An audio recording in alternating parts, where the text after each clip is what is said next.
একদম কচি কচি পালং শাক কিনে নিয়ে আসছি। তো এই যে এক পিস মাছ ভাজছিল, ভাজি করে খাইছি, আর কানটার লেজ দিয়ে শাকটুকু ঘন্ট করবো। তো এদিকে শাকগুলো আগে ভালো করে আটিটা গোড়া থেকে কেটে নিয়ে উপরের পাতা ধরে ঝাঁকি দিলে যে মরা পাতা, তারপরে পচা পাতা, সেগুলো কিন্তু সব পড়ে যাবে। যদিও এই পাতা একটাও পচা ছিল না, কয়েকটা হলুদ পাতা বা ভিতরে ঘাস টাস থাকলে পড়ে যায়। তারপর ভালো করে ধুয়ে নিয়ে আমি এরকম কুচি কুচি করে কেটে নিলাম। তো বেশি কুচি করার কোনো দরকার নেই, কারণ পালং শাক অনেকটাই নরম থাকে। তো অনেকে পালং শাক পছন্দ করেন না, যারা পছন্দ করেন না অবশ্যই ইলিশ মাছ দিয়ে এইভাবে একটু ঘন্ট বা একটা ভাজি টাইপের বলতে পারেন করে খাইতে পারেন, অনেক মজা লাগে।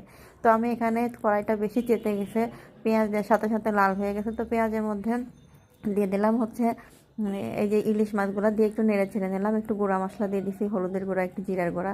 যেহেতু মাছের মধ্যে হলুদের গুঁড়া আছে, এই জন্য বেশি আর দিলাম না।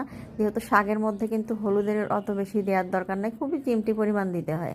তারপরে ব্লেন্ডার করা মশলা, যেখানে হচ্ছে কাঁচামরিচ, পেঁয়াজ আর একটু রসুন